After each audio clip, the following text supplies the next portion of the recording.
Welcome back to the Weekly Education Pulse. I'm Sammy. And I'm Tony. Each week we break down the key developments shaping the international and independent school sector. Yeah, this week we're looking at the sector from a different angle, not just where schools are expanding, but how the market is deepening. We have stories spanning Southeast Asia and Central Europe, and alongside the expansion news, a story about the students at the heart of it all. Yeah, because behind every campus opening and group acquisition, there's a student navigating a new environment, a new language, a new chapter of their life.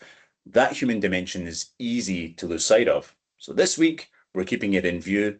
So let's get into it. And the first story we are going to jump into is from Southeast Asia, where XCL Education has announced a strategic partnership with Mooltripakdee International School in Chonburi, Thailand, marking its entry into the Eastern Economic Corridor.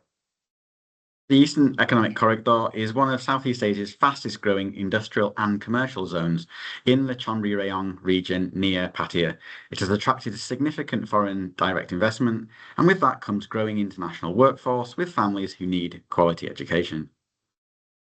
Yeah, Mooltripakdee has been operating since 1988. It started as a Montessori nursery and has grown into a Cambridge International School serving around 1,000 students from early years through to year 13. Currently ranks among the 3 largest international schools within the area. This, of course, is not XCL's first move into Thailand. Alongside XCL American School of Bangkok and DPrep International School, the group now offers both Cambridge International and American curricula in-country. Its total network now reaches over 21,000 students and 19 schools in Singapore, Malaysia, Vietnam, and Thailand. And this is consistent with the pattern we've been tracking. Education platforms are not building individual schools, they're building networks embedded in the economic zones where international families are concentrating. And the EEC is exactly that kind of location.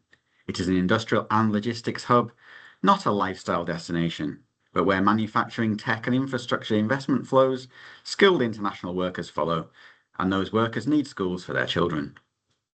So XCL has read that geography well. The question is whether the demand pipeline for premium education proves as deep as the investment pipeline for industry. Our second story takes us to Singapore, where a new review from Which School Advisor highlights the city-state's top international schools for arts education at GCSE, A-Level, and the IB. Yeah, and it's a reminder that curriculum breadth is increasingly a competitive differentiator. Singapore schools have long been associated with strong academic outcomes. What this review highlights is the investment being made in creative education, dedicated art studios, ceramics facilities, photography and film suites, graphic design and 3D printing spaces. Schools like Tanglin Trust, Singapore American School, and Dulwich College are specifically called out for going well beyond the standard art classroom. And the arts are being integrated across the full age range. Tanglin foundations are laid in the junior school, where the emphasis is on confidence, curiosity, and creative risk-taking, not technical perfection, the space to explore. That reflects a broader shift in what premium international schools are selling. It is no longer just academic results and university placement. It is an holistic educational experience. And in a market as competitive as Singapore, where parents are highly informed, that investment is strategic, not accidental. And also carries a message for school operators elsewhere. Not every school can compete on exam results alone, but a school that can demonstrate a rich, well-resourced creative environment is offering something that is increasingly hard to replicate at scale. And our third story, well, it sits differently from the others. It's a student-authored piece from an international school publication exploring the experience of ESL learners, students building their futures in a language that is not their own. We wanted to included this because it puts the human experience at the centre of conversations that sometimes can become overly focused on capital and growth metrics. Yeah, the piece draws on interviews with ESL students about what it actually feels like to navigate an English-speaking school system when English is your second, third, or even fourth language. What comes through is that these students do not describe the experience as simply difficult. They describe it as a challenge, and that distinction matters. One student put it directly: learning a new language is not a difficulty, it's a challenge, and one that comes with purpose. Yeah, the motivations are real. Better career opportunities, the ability to communicate fully, a sense of belonging, and for many, a desire to prove something to themselves. What struck us is how much support structures matter. Students consistently point to grammar instruction as the turning point, the moment that things, began to click. And that speaks to something important for school operators. It's not enough to admit an international student body. The school doing this well are investing in the linguistic scaffolding that allows students to access the full curriculum, not just in English classes, but across every subject. As international enrolments grow and mobility increases, this is an operational and pedagogical priority. The experience of every student learning in a second or third language is ultimately a reflection of how seriously a school takes inclusion, not as a value statement, but as a practice. And our fourth story this week takes us to Slovenia, where Leon Stukdil International School in Maribor is launching an IB Early Years program in September 2026 for children aged 4 and 5. Maribor is Slovenia's second city, and this is a good example of something we see more frequently in secondary European markets. Cities actively investing in international education as a tool for economic and talent development. And Maribor's mayor made that connection explicit, describing the school's growth as important for attracting foreign investors and highly qualified professionals. The message is straightforward. If you want international talent, you need international education. And what's interesting here is the progression story. Leon Stokelj started with a small international cohort at primary level just a few years ago. It's now expanding downward into early years and upward towards the middle years program.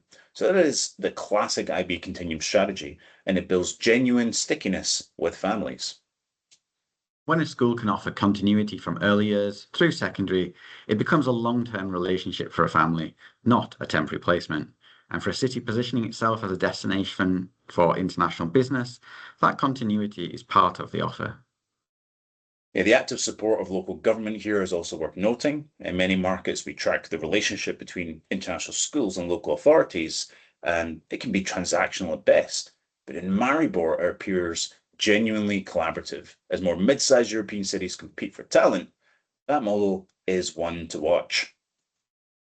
Our final story this week takes us to Austria, where St. Gillen International School near Salzburg has joined Cognita's global network, making the group's first school in Austria. Yeah, St. Gilgen has been operating for around a decade, founded through a parent-led foundation in the lakeside village of St. Gilgen in the Salzburg region.